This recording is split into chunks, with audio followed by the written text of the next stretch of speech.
बिल्लाहि मिनश्शैतानिर्रजीम बिस्मिल्लाहिर्रहमानिर्रहीम।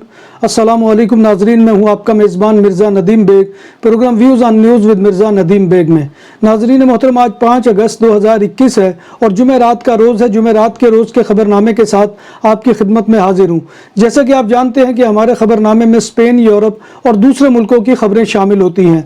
आज की सबसे पहली खबर का ताल्लुक स्पेन के सूबा कातालूनिया से है कि कातालूनिया की सुपीरियर कोर्ट ऑफ जस्टिस ने जनरलितात कातालूनिया के रात के कर्फ्यू को अगले 20 अगस्त तक तोसी की मंजूरी दे दी है और इसे 176 कातालान म्यूनिसिपैलिटीज तक बढ़ा दिया है जहां कोरोना वायरस के ज्यादा केसेस सामने आ रहे हैं। इनमें कोरोना वायरस की 5वीं लहर के असरात अभी तक सेहत आम्मा के मराकज़ और अस्पतालों में महसूस किए जा रहे हैं, जिसका अंदाजा इस अमर से लगाया जा सकता है कि बार्सिलोना के अस्पताल दिल मार का ICU वार्ड ताहाल मरीजों से भरा हुआ है। अस्पताल दिल मार के assistant doctor of infection disease Mela Montero ने तस्लीम किया है कि कोरोना के मरीजों के रोजाना के दाखिले में कदरे कमी आई है, लेकिन उन्होंने खबरदार किया कि ICU में मरीजों की तादाद अब भी बढ़ रही है। अस्पताल दिल मार की माहिर तिब मेला मोंतेरो ने कहा कि मरीजों की तादाद पहली लहर से मिलती जुलती है, लिहाजा एहतियात बरतनी चाहिए और कोरोना की आयत करदा पाबंदियों का एहतराम करना चाहिए। मेला मोंतेरा ने इस बात पर भी जोर दिया कि बड़े पैमाने पर मीटिंग्स और मुलाकातों से बचना चाहिए और हजूम से अलग थलग होकर रहना चाहिए।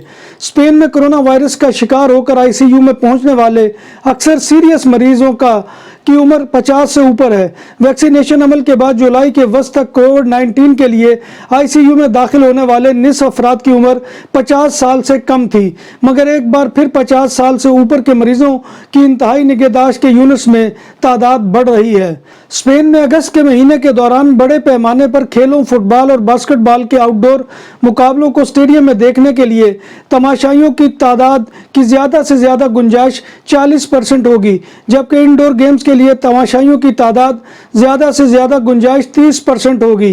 ये इकदाम 13 अगस्त से नाफिजुल अमल होंगे और इनका मकसद कोरोना वायरस की 5वीं लहर के पेश नज़र एहतियात बरतना है। इन इकदाम पर इंटरनेशनल हेल्थ काउंसिल ने भी इत्तफाक किया है। जुलाई में होने वाले 3 बड़े कंसर्ट और त्योहारों ने बार्सिलोना में कोरोना की 5वीं लहर को जन्म दिया है। इन म्यूजिक कंसर्ट्स में कांतरोक, बीदा और कोरैया ने अहम किरदार अदा किया है और एक अंदाजे के मुताबिक 2279 अफराद को मुतासिर किया है। इस बात का नतीजा कतालान पब्लिक हेल्थ एजेंसी की स्टडी में सामने आया है। बार्सिलोना में पुलिस मोसेस एस्क्वाद्रा एक 18 साल हिस्पानिक कौमियत के नौजवान की मौत की वजूहात की तहकीकात कर रही है, जिसकी लाश बादालोना के मोहल्ले ला सालूत में एक लावारिस घर के अंदर से मिली है। कतालान पुलिस जराए ने इत्तला दी है कि हर चीज़ इस बात की निशानदही करती है कि नौजवान की मौत हादसाती है, मगर हतमी नतीजे के लिए पुलिस पोस्टमार्टम रिपोर्ट का इंतजार कर रही है ताकि मौत की हकीकी वजूहात का पता चल सके। UAE ने पाकिस्तान समेत 6 ममालिक से आने वाली परवाजों पर आयत पाबंदी में नरमी का ऐलान किया है। पाकिस्तान और भारत के अलावा नेपाल, श्रीलंका, नाइजीरिया और युगांडा भी इन ममालिक में शामिल हैं, जहां के मुसाफिरों को दाखिले की मशरूत इजाज़त के साथ नई कैटेगरीज का ऐलान किया गया है। अमाराती हुक्काम के मुताबिक मज़कूरा बाला 6 ममालिक से आने वाले मुसाफिर 5 अगस्त तक मुत्तहिदा अरब अमारात में दाखिल हो सकेंगे, बशर्ते कि उनके पास UAE का रिहायशी इजाज़तनामा मौजूद हो। इन मुसाफिरों के लिए कोरोना वैक्सीन की दोनों डोज लगवाने की शर्त भी होगी। दूसरी डोज लगवाए हुए 14 दिन गुजर चुके हों, ये शर्त में शामिल है। जर्मन दारुल हुकूमत में एक शामी को हिरासत में ले लिया है, जिस पर शुबा है कि वो दमिश्क में 2014 में होने वाले एक हमले में मुलव्विस था। मुवाफिक डी नामी मुलजम पर जंगी जराइम का इर्तकाब का इल्ज़ाम है। इस्तगासा को शुबा है कि इसने यरमूक में फ़लस्तीनी पनाहगज़ीनों के कैंप पर हमला किया था, जिसमें 7 अफराद हलाक हो गए थे और दीगर कई जख्मी भी हुए थे। चेक जमहूरिया के मगरबी हिस्से के एक छोटे से शहर में 2 ट्रेनों के माबैन तसादम में कम से कम 3 अफराद हलाक हो गए। इस हादसे में दर्जनों अफराद जख्मी भी हुए, जिनमें से 7 की हालत नाजुक बयान की जा रही है। टकराने वाली एक ट्रेन जर्मन ऑपरेटर की थी और दूसरी मुकामी। जर्मन हुकाम ने भी रेस्क्यू कार्रवाइयों में मदद के लिए पहुंच चुके हैं। अमेरिकी रियासत टेक्सास के जनूबी हिस्से में महाजरीन की एक वैन हादसे का शिकार हो गई, जिसके नतीजे में कम से कम 10 अफराद की हलाकत की तस्दीक हो चुकी है। वैन में मजमूई तौर पर ड्राइवर समेत गुंजाइश से कहीं ज्यादा 30 अफराद सवार थे, जबकि इसमें सिर्फ 15 अफराद की गुंजाइश थी। इस वाक़े में बकिया तमाम मुसाफिर जख्मी हुए हैं। جب بات ہو 100% حلال کھانوں کی تو ایک ہی نام، عادل تندوری ریسٹورنٹ۔ بارسلونا میں مہمان نوازی کا پہلا نام عادل تندوری ریسٹورنٹ، بر صغیر کے روایتی حلال کھانوں کا مرکز۔ گرل تندوری روسٹ، چکن اور مٹن ٹکا، سبزیاں اور تڑکے والی دالیں، رس ملائی اور فالودہ۔ قاری عبدالرحمان کی فخریہ پیشکش غریب و امیر کے لیے۔ بارسلونا کے قلب میں واقع عادل تندوری ریسٹورنٹ کا یہ استے نمبر 9 نزد دراسانہ ہاسپٹل بارسلونا۔ پاکستان میں کرونا وائرس کی چوتھی لہر تیزی سے پھیل رہی ہے اور اس دوران پنجاب میں بدھ کے روز کورونا کے مثبت کیسز کی شرح 4.5% رہی ہے۔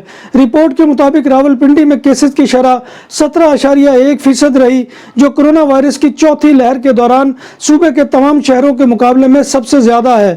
اعداد و شمار سے ظاہر ہوتا ہے کہ ڈیلٹا ویرینٹ پنجاب میں تیزی سے پھیل رہا ہے اور کیسز کی تعداد ہر گزرتے دن کے ساتھ خطرناک شرح سے بڑھ رہی ہے۔ بدھ کو جاری ہونے والے اعداد و شمار کے مطابق متعدی بیماری لاہور میں 5.8، فیصل آباد میں 4.6 اور ملتان میں 4.2% کی ایوریج سے پھیل رہی ہے۔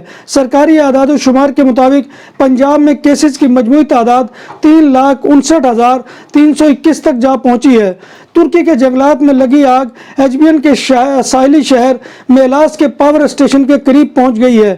جنگل میں لگی آگ بھڑکنے کے خطرے کے سبب پاور اسٹیشن خالی کرا لیا گیا ہے۔ میلاس میں واقع پاور پلانٹ کے ارد گرد دھواں اٹھتا نظر آ رہا ہے۔ بھارت کی جانب سے مقبوضہ کشمیر کی خصوصی حیثیت ختم کرنے کے اقدام کو 2 برس مکمل ہونے پر آج پاکستان بھر میں کشمیریوں سے اظہار یکجہتی کے لیے یوم استحصال منایا جا رہا ہے۔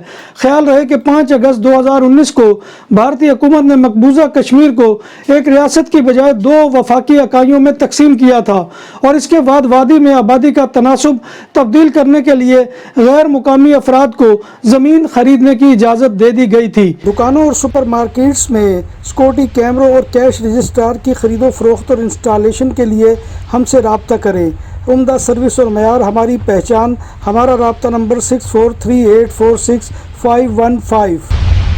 ٹوکیو اولمپکس میں آج کانسی کے تمغے کے لیے کھیلے گئے ہاکی میچ میں بھارت نے جرمنی کی ٹیم کو 5 کے مقابلے میں 4 گول سے شکست دے دی۔ فیلڈ ہاکی میں بھارت کا یہ 12واں میڈل ہے، لیکن اس کھیل میں 41 برس بعد بھارتی ہاکی ٹیم کو ایک تمغہ حاصل کرنے میں کامیاب رہی ہے۔ 1980 کے بعد یہ پہلا موقع ہے کہ بھارتی ٹیم اولمپکس کھیلوں میں کوئی میڈل جیت پائی ہے۔ فیلڈ ہاکی کا عالمی چیمپئن بیلجیم اولمپکس کا بھی چیمپئن بن گیا۔ ورلڈ چیمپئن ٹیم نے فائنل میں آسٹریلیا کو پنالٹی شوٹ آؤٹ میں 3-2 سے شکست دے کر طلائی تمغہ جیت لیا۔ ناظرین محترم، یہ تھا آج کا خبرنامہ جو میں آپ کی خدمت میں لے کر حاضر ہوا تھا۔ امید ہے کہ آپ کو ہمارا یہ سیگمنٹ پسند آئے گا۔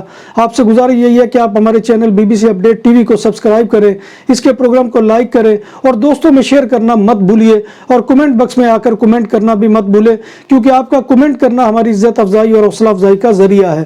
ناظرین محترم، اللہ تبارک و تعالیٰ سے دعا ہے کہ وہ ہمیں ایمان اور صحت کی سلامتی کے ساتھ زندہ رکھے اور ہمارا خاتمہ ایمان کے اوپر کرے، اور اللہ تبارک و تعالیٰ اس بیماری کورونا کو جو ہے پوری دنیا سے ختم کرے اور تمام بیماروں کو شفائے کاملہ عاجلہ عطا فرمائے۔ آمین یا رب العالمین۔ اسی دعا کے ساتھ اپنے میزبان مرزا ندیم بیگ کو کل تک کے لیے اجازت دیجیے۔ انشاءاللہ کل پھر آپ سے ملاقات ہوگی، تب تک اللہ حافظ۔